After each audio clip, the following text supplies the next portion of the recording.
కొన్ని నిమిషాలు దేవునికి వారిని ఇవ్వడానికి ప్రభు యొక్క సన్నిధిలో మన హృదయాలు ప్రభుత్వం చుట్టుకుందాం. గడిచిన దినములన్నీ దేవుడు ఎంతగానో తన యొక్క మహాకృపలో మన భద్రపరుచుకొని ఉన్నారు. దేశమంతా లోకమంతా భయంకర విపత్తులు ఉన్నప్పటికీ దేవుడు మనందరికీ దయచేసిన ఈ దినాన్ని సద్వినియోగపరుచుకున్న ఒకవైపు నుంచి కరోనా వైరస్ ప్రపంచమంతటా అతలకుతలం చేస్తున్నప్పటికీ రకరకాల తెగుళ్ళు వైరల్ ఫీవర్స్ అని రకరకాలైనటువంటి తెగుళ్ళు వస్తున్నప్పటికీ కూడా భయంకరమైన తెగుళ్ళ నుంచి దేవుడు మనల్ని కాపాడుతూనే ఉన్నారు. ఒకవైపు యాక్సిడెంట్లు అవుతున్నాయి. కేరళ ప్రాంతంలో దుబాయ్ నుంచి భారత్ వెళ్ళి అక్కడ వలస వెళ్ళిపోయి చిక్కుపోయినటువంటి వారిని మన భారత ప్రభుత్వం, కేంద్ర ప్రభుత్వం వారు మన సహకారంతో మన రాష్ట్రానికి ఆయా ప్రాంతాలకి వెళ్ళవలసినటువంటి ఆ భారతదేశానికి చేర్చాలనేటువంటి ఉద్దేశంతో అక్కడ వలస కార్మికుల్ని ఆ యొక్క ఉద్యోగస్తుల్ని తీసుకుని వస్తుండగా ల్యాండింగ్ అవుతున్నటువంటి భయంకరమైనటువంటి వర్షం కారణంతో ఆ యొక్క కేరళలో విమానం యాక్సిడెంట్ అయింది. ల్యాండింగ్ అవుతున్న సమయంలో మరి ఆ పరిస్థితి ఏమైందంటే ఆ దిగవలసినటువంటి ఆ ప్లేస్ లో దిగాల్సిన రంగేకి దిగకుండా ప్రక్కన దిగటం వల్ల ఏమైందంటే పక్కకుండా వెళ్ళిపోయి మరి యాక్సిడెంట్కి లోతుగా వెళ్ళిపోయిన సంఘటన మనందరికీ తెలిసిందే. తద్వారా ఎంతో మంది చనిపోవడం కూడా జరిగింది. కాబట్టి కొంతమంది చాలా భయంకరమైనటువంటి విపత్తులో కూడా ఉన్నారు. అందుచేత ప్రియమైన వాళ్ళ దేవుడి దినాన్ని మనం సజీవుగా ఉంచారు. కాబట్టి దేవునికి సంధిలో మన కాలం గడుపుతూ ఉన్నాం. కీర్తన పాటు చెప్తారు కదా, 77వ అధ్యాయంలో 4వ వచనంలో మాట్లాడుతుంది. ఆ మాటను బట్టి మనం పరిశోధన చేసినట్లయితే సజీవులుగా మన దేవుడు విడిచారు. కాబట్టి యెహోవాను మనం నమ్మించాం. తల్లిదండ్రులు మనం విడిచిన భయంకర విపత్తులు మనం శోధించి అక్కడ దేవుడిని దూరపరచాలనుకున్నప్పటికీ కూడా దేవుడు మన ఎంతగానో కాపాడుతున్నారు. అందుని బట్టి మన ప్రభుత్వం కృతజ్ఞమైన. సరే, ఈ రోజు దేవుడు మన అందరి కొరకు సిద్ధపరిచిన వాక్య భాగాలకు మనం వెళ్ళిపోదాం. ప్రియులారా, దేవుడు మానవ జీవితంలో అనేకమైనటువంటి ఉద్దేశాలు దేవుడు కలిగి ఉంటారు. అనేకమైన మేలు చేయాలని, మనకి హానికరమైనవి కాదు మేలుకరమైనటువంటి తలాపులు, మంచి మంచి ఉద్దేశాలు దేవుడు కలిగి ఉంటాడు. కానీ మానవుడు తన సొంత ప్రయత్నంలో, సొంత ఉద్దేశంలో కొన్నిసార్లు దేవుని కృప నుండి దూరం అయిపోతూ ఉంటారు. దేవుని అర్థం తొలగిపోతూ ఉంటారు. ఆ సొంత ఆలోచనతో దేవునికి దూరం అయిపోతూ దేవుని కృపకు బదులుగా దేవుని ఉగ్రతకు, దేవుని కోపాగ్నికి ఆహుతి అయిపోతూ ఉంటారు. కాబట్టి దేవుని యొక్క ఆలోచనలు ఎరగని వారిగా, జీవించినటువంటి వారిగా కొన్నిసార్లు ప్రవర్తిస్తూ ఉంటారు. ఈరోజు వాక్య మార్గంలో దేవుడు మనందరితో మాట్లాడబోతున్నారు. దయచేసి మనందరం కలిసి దేవుని మాట మీద మన హృదయాలను కేంద్రీకరించుకుందాం. దయచేసి రండి. ఇర్మియా గ్రంథము 5వ అధ్యాయము 1 నుండి 6 వచనాలు జాగ్రత్తగా మనం చదివినట్లయితే ఇందులో చాలా ప్రాముఖ్యమైనటువంటి విషయాలు కనపడుతూ ఉంటాయి. చూడండి, ఇర్మియా గ్రంథం 5వ అధ్యాయము 1 నుండి 6 వచనాలు. యెరూషలేము వీధులలో అటు ఇటు పరిగెత్తుచు చూచి తెలుసుకొనుడి. రాజవీధిలో విచారణ చేయండి. న్యాయము జరిగించుచు నమ్మకముగా నుండి ఎత్తించుచున్న అప్పుడు మీకు కనబడిన యెడల నేను వారిని క్షమించుదును. యెహోవా జీవము తోడు అను మాట పలికినాను. మోసమునకై ప్రమాణము చేయుదురు. యెహోవా నీవు దృష్టించుచున్నావు. నీవు వాని కొట్టితివి గాని దుఃఖము కలగలేదు. శిక్షకు లోబడుతున్నారు. రాతి కంటే తమ ముఖమును కఠినముగా చేసుకుని ఉన్నారు. మొండుటకు సమ్మతింపరు. నేను ఎట్లనుకుంటుని వీరు ఎందుకు లేని వారేంటి? యెహోవా మార్గమును తమ దేవుని న్యాయవిధిని ఎరగక బుద్ధిహీనులై ఉన్నారు. గనులైన వారి యొద్దకు పోయేదను. వారితో మాట్లాడేదను.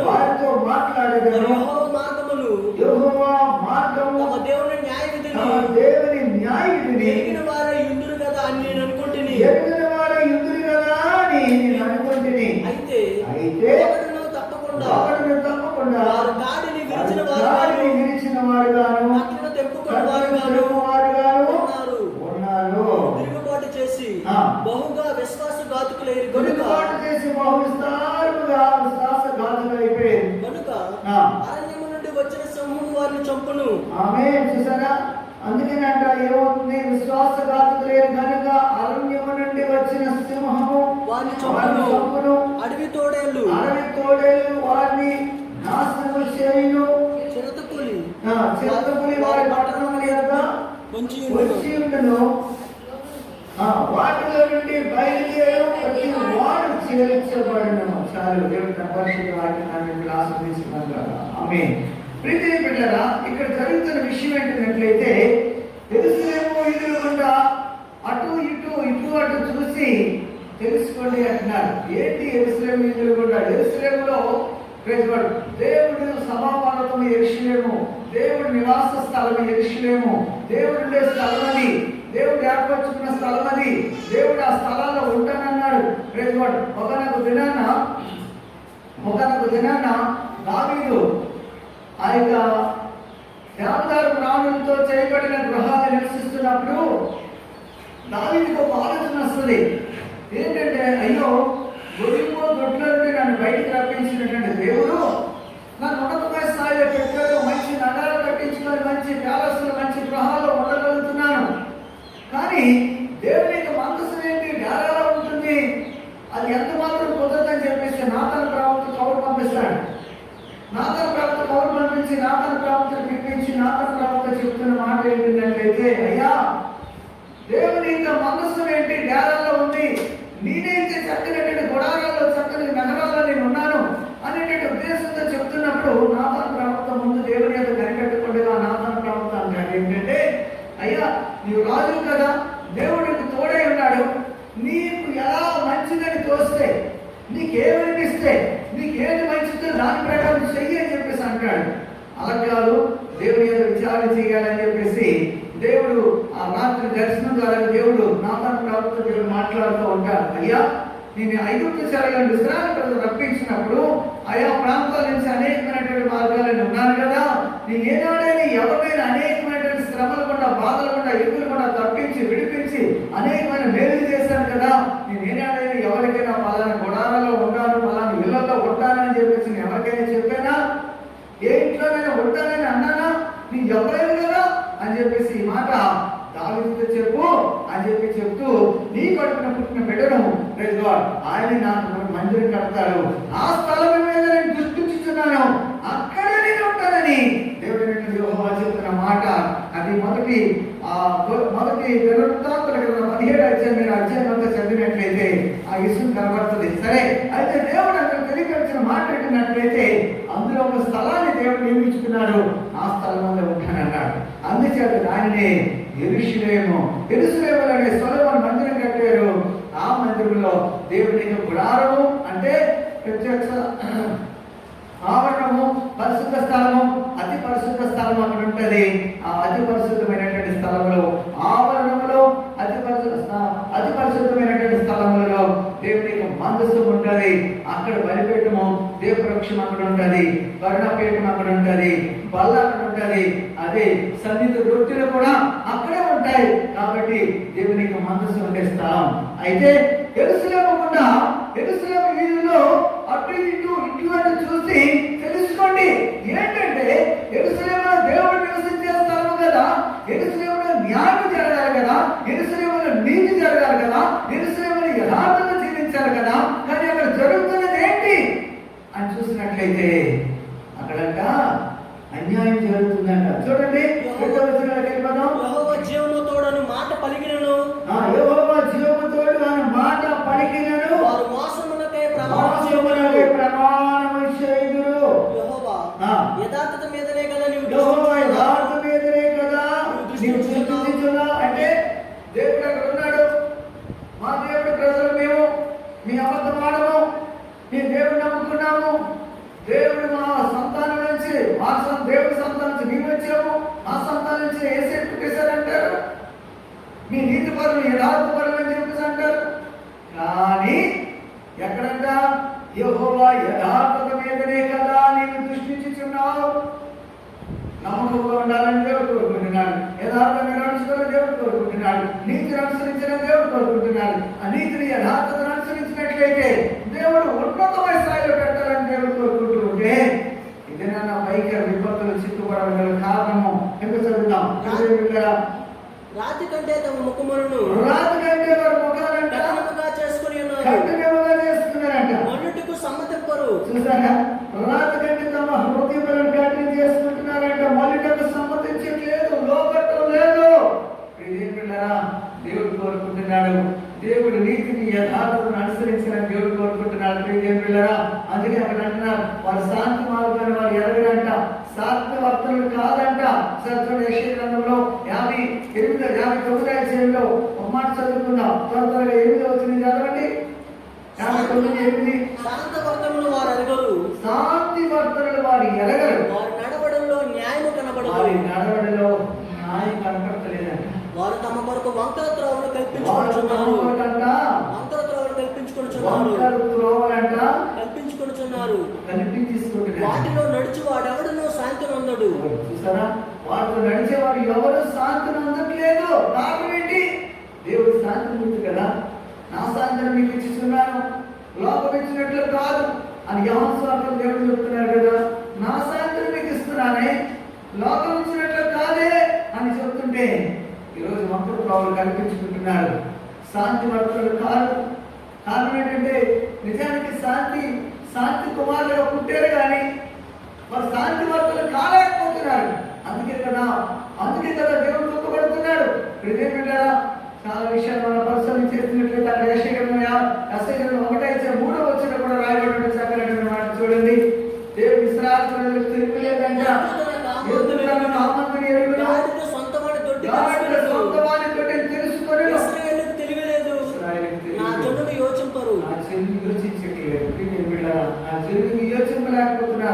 తిరుగులేదు. ఎందుకంటే దేవుని ఎరిగిన వారు ఉన్నారు కానీ ఎరగలేకపోతున్నారు.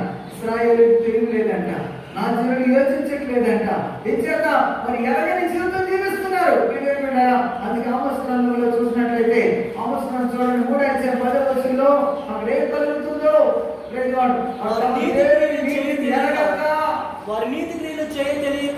వారి నీతి క్రియలు తెలియక తమ నగరంలో బలాత్కారం చేతను దోపిడి చేతను సమకూర్చుకుందరు. కాబట్టి ప్రభువుని యెహోవా సెలవిచ్చినది, శత్రువు వస్తాడు, అతడు దేశమంతటా సంచరించి ప్రభావం కొట్టివేయగా నగరాలు పాడగును. నగరాలు పాడైపోతున్నాయి. యెహోవా సెలవిచ్చినదేమనగా గొల్లవాడు సింహము నాడు నుండి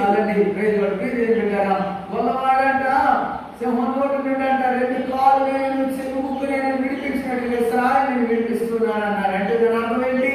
ఇప్పుడు ఒక సింహం చక్కటి ఒక మేకను చీల్చేస్తుంది అనుకోండి. ఆ మేక సపోజ్ గొర్రెని చీల్చేస్తుంది అనుకోండి, శ్రేష్టమైనది.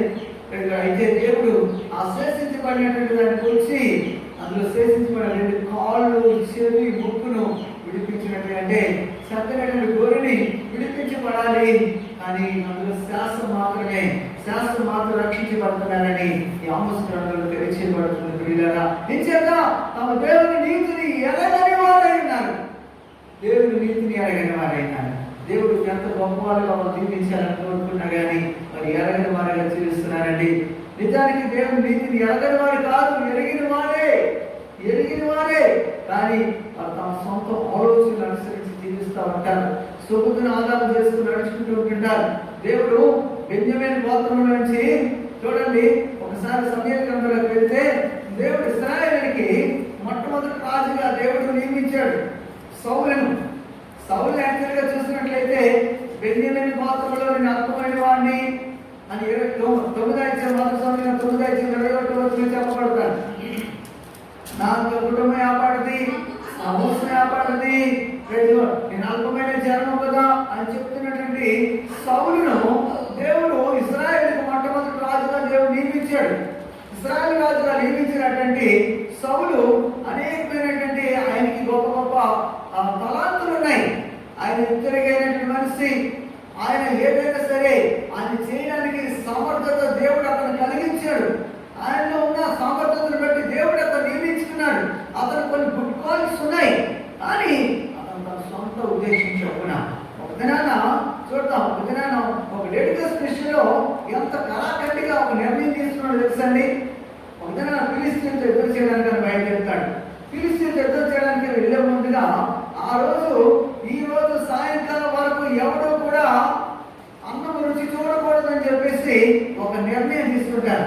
ఎందుకంటే ఫిలిస్తీన్ మీద యుద్ధం చేసి వాళ్ళు జయించేంత వరకు కూడా ఎవరు కూడా ఆహారం పుచ్చుకోకూడదని చెప్పేసి, ఒకవేళ పుచ్చుకుంటే శాపగ్రస్తులు అవుతారని ఒక నిర్ణయం తీసుకుంటాడు. మొదటి సమయంలో 14 వచ్చేయాలని మనం వెళ్ళిపోతే ఆయన ఇష్టం కనపడుతుంది. అయితే అక్కడ ఏం జరిగిందంటే పిల్లల ఆ రోజు వాళ్ళు తీసుకున్న నిర్ణయాన్ని బట్టి సౌలు ఎంత సమర్పణ పరుడో ఒకసారి మీకు వచ్చేయాలని మీకు వాక్యం వెళ్తున్నాను. ఒకసారి సమయాల గ్రంథంలోకి వెళ్దాం. మొదటి సమయాల గ్రంథము 14వ అధ్యాయము, మొదటి సమయాల గ్రంథము 14వ అధ్యాయము.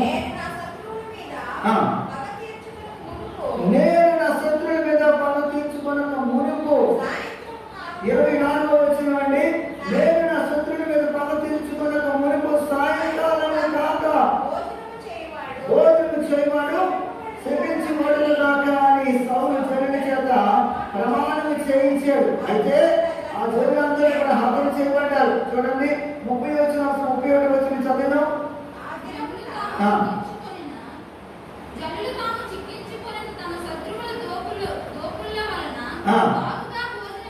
బాగుగా భోజనం చేసిన ఎడల వారు చూసారా ఫిలిస్తీయులు మరీ అధికముగా హతము చేసింది అని చెప్పేసి అదనన్నా యోనాతాను చెప్తున్నాడంట. ఆ దినమున జనులు ఫిలిస్తీయుల నిస్వాము నుండి 50 వరకు హతము చేయగా జనులు బహుగా బడలికనుందిరి. అంటే ఫిలిస్తీయులను బహుగా హతము చేస్తున్నప్పుడు ఈ విషయాన్ని యోనాతానుకు తెలియదు. సౌలు ఇలా శబ్దం చేయించాడని యోనాతానుకు తెలియదు. యోనాతాను తెలియక అప్పుడు అనుకున్న విషయం ఏంటంటే, అయ్యో ఈరోజు ఇశ్రాయేలు జనులందరూ కూడా ఆకలితో ఉన్నారు, పస్తుతో ఉన్నారు. వీళ్ళే కనుక నిజంగా మా నాన్నగారికి ఆ విషయం తెలియలేదు, నిజంగా వాళ్ళు భోజనం చేస్తుంటే పుష్టిగా బలంగా ఉండి ఇంకా అధికముగా పిలుస్తున్న ఇంకా అధికముగా హతం చేస్తుందిరే అని చెప్పేసి ఆయన అనుకుంటున్నాడంట యోనాతాను. అయితే ఈ విషయాన్ని సౌలుకి ఆ విషయం తెలియలేదు. సరే మొత్తానికి ఎలాగైతే జనుల మీద విజయం తెచ్చుకున్నారు. మర్నాడు కూడా ఏం జరిగిందంటే ఆయన విషయాన్ని గురించి చిన్న క్లారిఫికేషన్ అనుకుంటున్నాను. మర్నాడు కూడా ఆయన దేవుని యొక్క 36, 37 వచనాలు చదివినట్లయితే చూద్దాం. చదవండి. అంతటా రాత్రి ఫిలిస్తీయులను తరిమి తెల్లవారు వరకు వారిని కలత పెట్టి శేషించిన వాడు లేకుండా సౌలు ఆజ్ఞ నీ దృష్టికి ఏది మంచిదో దాన్ని చేయమని సౌలు యాజకుడు ఎక్కడే ఉన్నాడు దేవుని యొక్క విచారణ చేయమని చెప్పి సౌలు ఫిలిస్తీయుల వెనుక దిగిపోయిన ఇశ్రాయేలు చేతికి వారిని అప్పగించువా దేవుని యొక్క విచారణ చేయగా ఆయన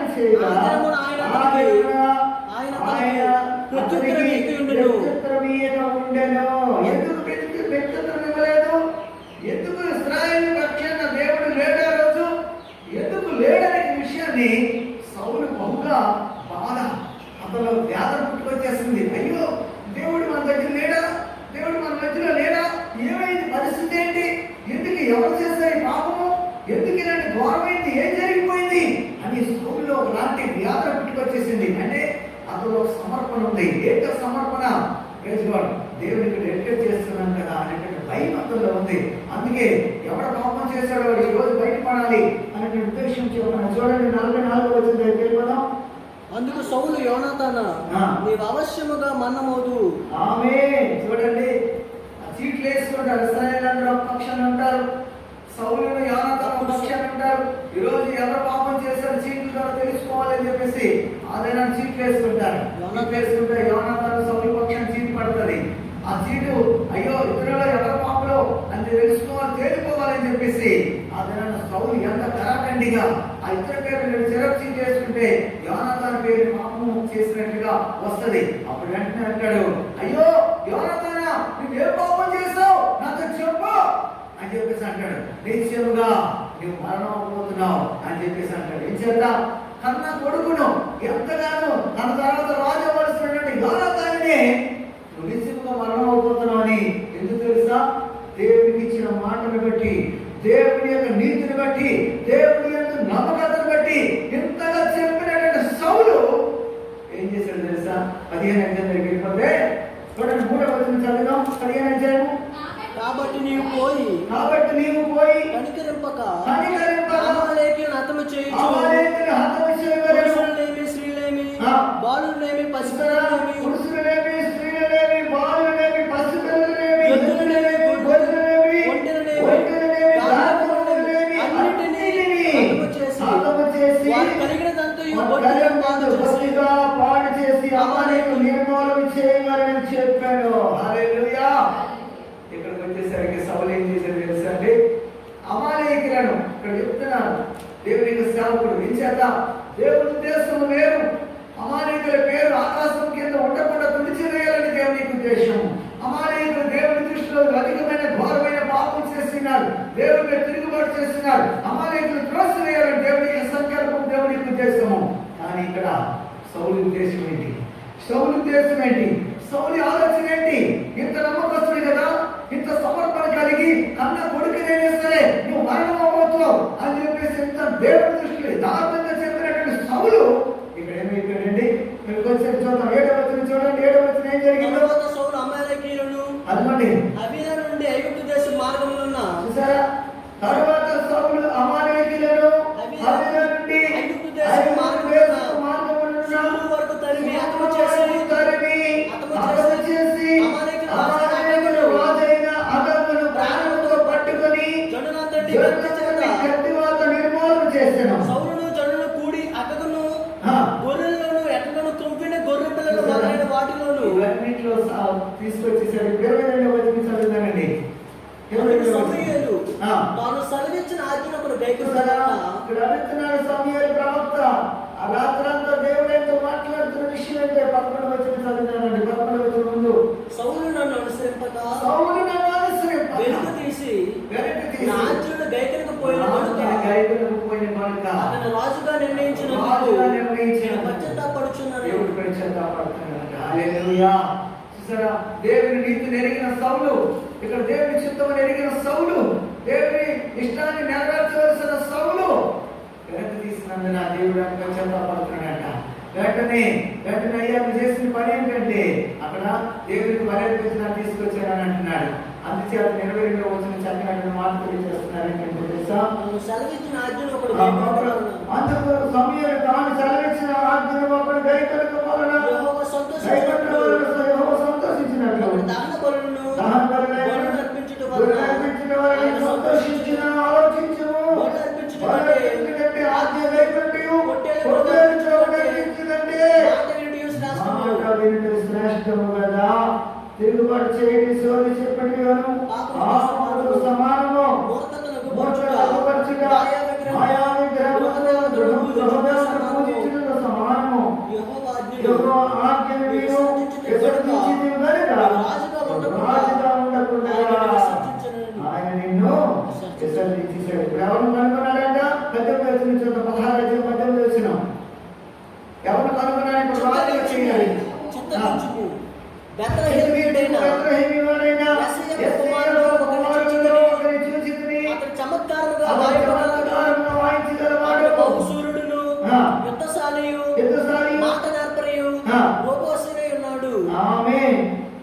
మరి యెహోవానికి తోడుగా ఉన్నాడనగా యెహోవా అతనికి తోడుగా. హల్లెలూయా. దేవుడు అతనికి తోడుగా ఉన్నాడు. దేవుని దర్శనాన్ని నెరవేర్చేవాడు, దేవుని చిత్తాన్ని అంగీకరించేవాడు, దేవునికి విధేయులుగా ఉన్నటువంటి వాడు దేవుడు అతను చూశాడంట. విధేయుడులాగా ఇది నాన్న దావీదుని చూసినట్లుగా నేను నన్ను చూడాలని ఆయన పనులు తెరచించాడు. దేవుడు కనిపెడుతున్నాడు. దేవుడు కనిపెడుతుండగా ఆయన నీతిని ఎరిగిన వారుగా ఉండవలసిన వాళ్ళేంది ఆలోచన కనిపెట్టుకోలేకపోతున్నారు, ఆయన సంకల్పం తెలుసుకోలేకపోతున్నారు. మీకా గ్రంథం 4:12 వచ్చిన మనం చదివినట్లయితే చూడండి. మీకా గ్రంథం 4:12 వచ్చిన త్వరగా మీకా గ్రంథం 4:12 వచ్చిన తెలియజేస్తున్న మాట చూసారా?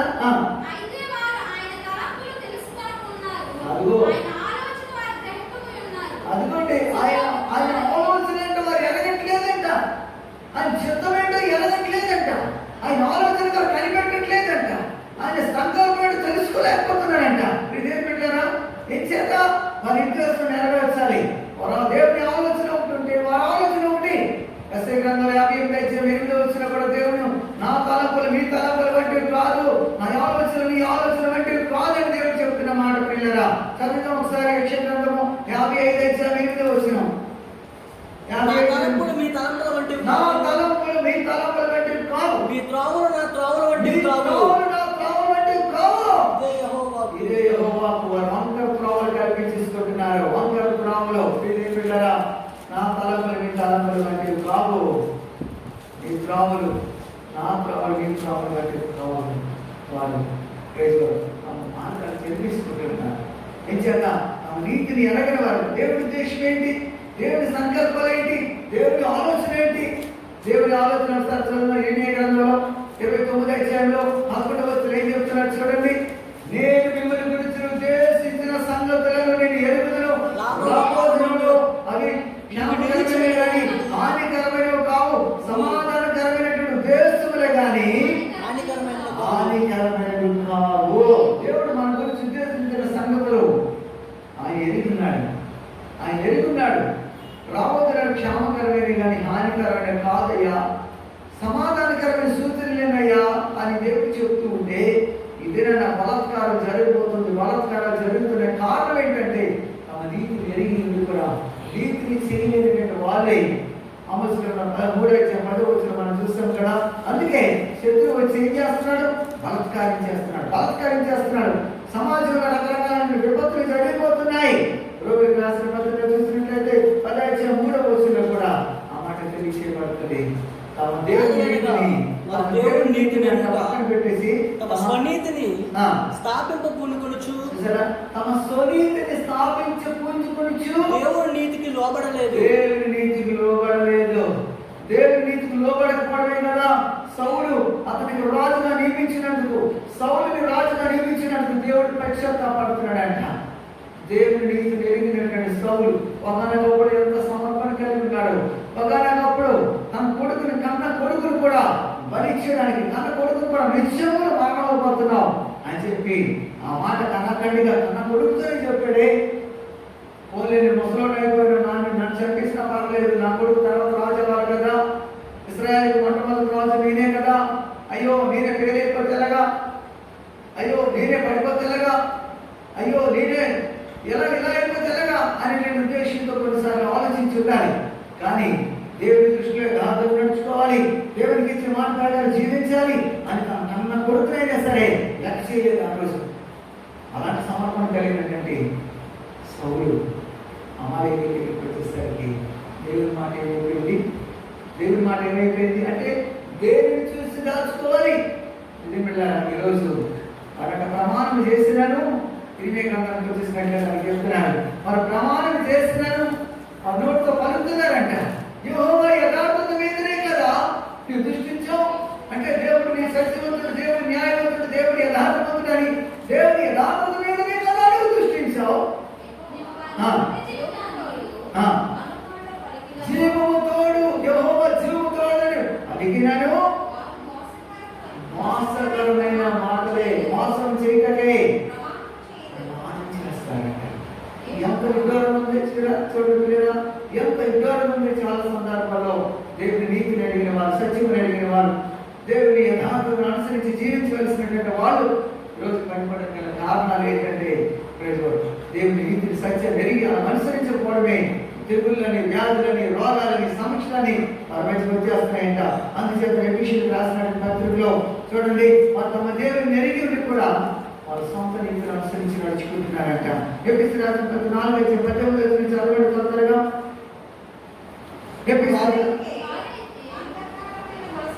చూడండి, వారైతే అంధకారమైన మనస్సు గలవారై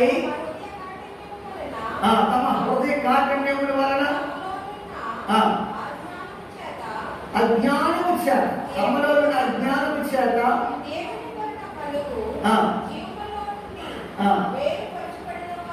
చూసారండి, దేవుని యొక్క నుండి జీవము నుండి వేరుపరిచిన వారు ఎండవలసిన వారై వారు అంధకారమైన మనసు గలవారై తమలో ఉన్న హృదయ కాఠిన్యమును బట్టి, తమలో ఉన్న జ్ఞానము చేత దేవుని వల్ల కలుగు జీవముల నుండి అంట వేరుపరచబడిన వారై తమ మనసునకు కలిగిన వ్యర్థతను అనుసరించి నడుచుకొనిచున్నారు. దేవుని జీవముల నుండి వేరై, దేవుని జీవముల నుండి వేరై, దేవుడు మనందరి కొరకు వేసి మనందరి కొరకు తన జీవాన్ని ఇచ్చి మనకు నిత్య జీవానికి వారసులుగా చేసి మన జీవం మనతో పాటు లేదంట. ఎక్కడ ఉందంటే క్రీస్తుతో కూడా దాచిపెట్టబడింది. వలస రాసిన పత్రికలు 3వ అధ్యాయంలో 2వ వచనం మనం చదివినట్లయితే అక్కడ తెలియచేయబడుతుంది.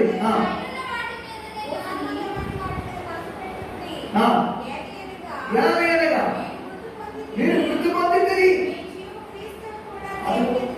నీ జీవము క్రీస్తుతో కూడా దేవుని యందు దాచబెట్టబడి ఉంది.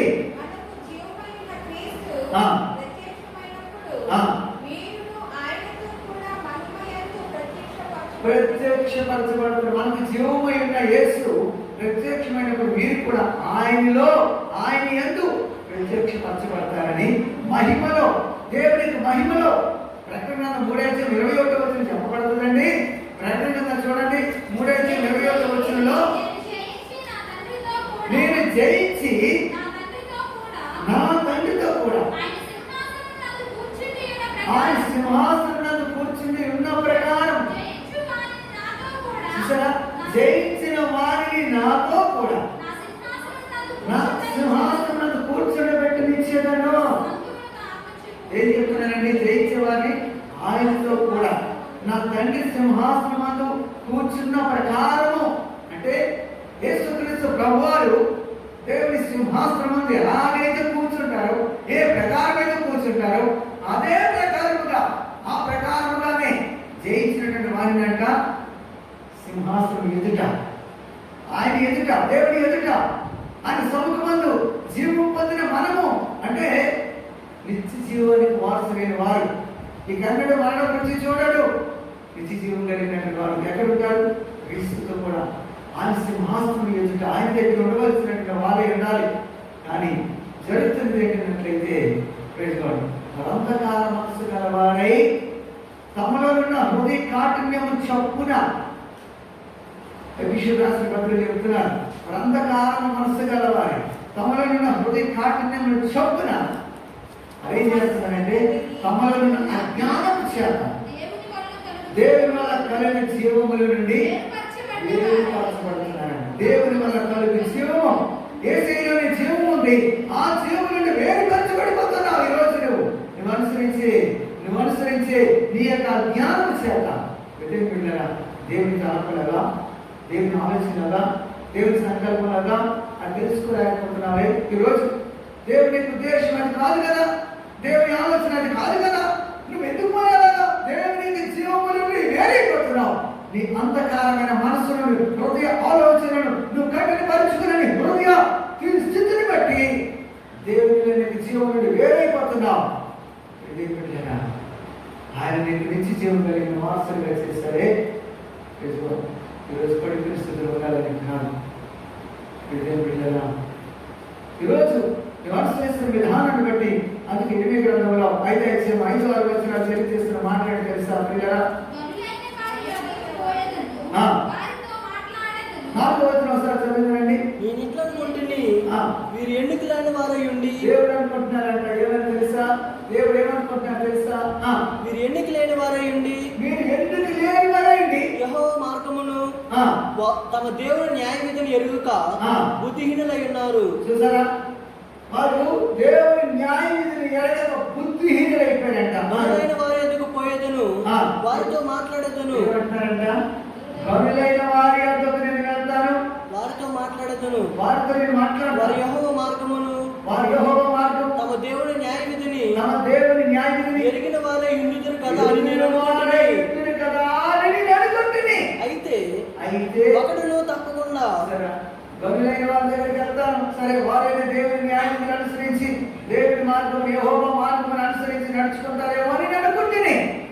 అయితే ఒక్కడు తప్పకుండా వారి కాడిని ఉండగా ఏం చేస్తున్నారంట? వారి కాడిని విరిచిన వారుగాను, కట్లను తెంపుకొనిన వారుగాను ఉన్నారు. వారు తిరుగుబాటు చేసి బహుగా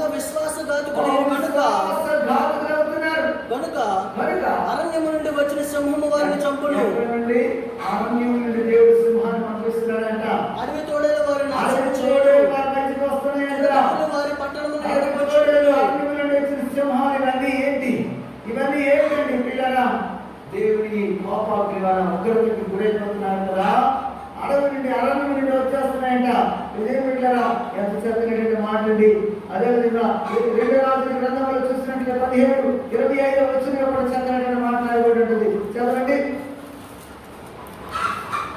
2 రాజులను కొత్తగా ముగించుకుందాం. అయితే వారు కాపురములను ఆరంభించినప్పుడు యెహోవా యందు భయభక్తులు లేని వారు గనుక, అదిగోండి అందులో వారు కాపురములను ఆరంభించినప్పుడు యెహోవా యందు భయభక్తులు లేని వారు కనుక యెహోవా వారి మధ్యకు సింహములను పంపెను. యెహోవా వారి మధ్యకి సింహాలు పంపిస్తున్నాడు.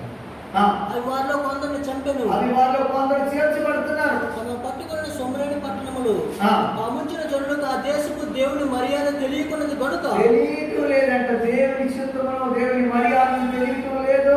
గనుక అందుకే ఆయన సింహములను పంపించెను. సింహాలు పంపిస్తూ ఉన్నాడు. ఇర్మియా గ్రంథంలో 2:10 వచ్చిన కూడా చదువుదాం. ఇర్మియా గ్రంథంలో 2:10 వచ్చిన చూడండి. ఆ ఆ ఆ 15 వచ్చిన కొదమ సింహం పరమసింహము వారిపైన బొమ్మలు పెట్టి గర్జించెను. అదిగో అవి అతని దేశంలో పాడు చేసెను. అతని పట్టణము నివాసం లేక ఆమె చూసారు ఏమైపోతున్న నివాసం లేక పాడైపోతున్నాయి. పరమసింహాలు వచ్చేస్తున్నాయి, పాడు చేస్తున్నాయి. పట్టణాల్లో నివాసం లేకుండా పాడైపోతున్నాయి. ఏం చేత? దేవుడి గ్రహించాలా? దేవుడి నిర్దేశం ఎక్కడైనా దేవుడి సంకల్పం కాదు కదా. దేవుడిని వేరు చేయలేని ఆలోచన కదా. దేవుడికి హాని చేయలేని ఆలోచన కాదు కదా. అందుకే ప్రియుల ఆఖరిగా పేతురు రాసిన పత్రికలో తెలియజేయబడుతున్న మాట మనం తీసుకుంటాం. 1 పేతురు 1:14-16 చదువుకుంటాం. మీరు పరిశుద్ధులై ఉండుడని రాయబడి ఉన్నది. కాగా మీరు విధేయులకు పిల్లలై మీ పూర్వపు అజ్ఞాన దశలో మీకుండిన ఆశలను అనుసరించి మీ పూర్వపు అజ్ఞాన దశలో మీకుండిన ఆశలను అనుసరించి ప్రవర్తింపక మిమ్మల్ని పిలిచిన వాడు పరిశుద్ధుడై ఉన్న ప్రకారము మీరును సమస్త ప్రవర్తన పరిశుద్ధులై ఉండుడి. సమస్త ప్రవర్తన పరిశుద్ధులుగా ఉండండి. నీతిని అనుసరించండి, యథార్థను అనుసరించండి, నమ్మకంతో జీవించండి. ఆయన పరిశుద్ధుడు, ఆయన పిల్లలు కదా. ఆయన పిల్లలమైన మనము మీకుండిన పూర్వ జ్ఞాన దశలో మీకుండిన ఆ దురాశ అవ్వచ్చు, లేకపోతే వ్యతిరేకత అవ్వచ్చు, లేకపోతే అన్యాయం అవ్వచ్చు, లేకపోతే మాట తిరుగుబాటు అవ్వచ్చు, లోబడాలని జీవితం అవ్వచ్చు. నీకేదైనా పూర్వముగా జ్ఞానంగానే ఉన్నావో దాన్ని అనుసరించద్దు. విజయలేని పిల్లల వలె దేవునికి లోబడి ఆయన పరిశుద్ధులైన ప్రకారం నీవు సమస్త ప్రవర్తన యందు పరిశుద్ధులై ఉండుడి. దేవుడు కోరుకుంటున్నాడు. అలా మనం అనుసరించి జీవించినట్లయితే దేవుడు మనం గొప్పగా చేస్తాడండి. అందుకే మన పిల్లబడి పిలుపు తగినట్లుగా ఎపిసోడ్ రాసిన పత్రిక 4:2 రాయబడుతుంది. ఆయన పిల్లబడి పిలుపు మనం తగినట్లుగా నడుచుకోవాలని దేవుని మాట తెలియచేయబడుతుంది. పిల్లరా అందుకే మనం పిలవబడ్డాం, దేవుడి చేత మనం ఏర్పరచబడ్డాం. దేవుళ్ళరా ఈ లోకానుసారంగా కాదు, వాక్యానుసారంగా జీవిస్తూ దేవునికి మహిమ తెచ్చేవాడుగా ఆయన మన కొరకు ఆయన ఉద్దేశించిన సంగతులను నెరవేర్చనిద్దాం. ఆయన మన కొరకు ఆలోచన అన్ని కూడా నెరవేర్చనిద్దాం. ఆయన సంకల్పం నెరవేర్చనిద్దాం. ఆయన చిత్తవంతో మనం ఎరిగిన వారంగా ఆ నీతిని అనుసరించి జీవించినట్లయితే మన అనేకమైన గొప్ప కార్యాలు చేసి మనం ఆస్వాదిస్తాడు. దేవుడు మనకు జీవించి ఆస్వాదించిన కాక God bless you all. Thank you Jesus. Hallelujah. ప్రార్థన చేస్తున్నాం. పరమేశ్వరుని థ్యాంక్ యూ జీసస్. హల్లెలూయా.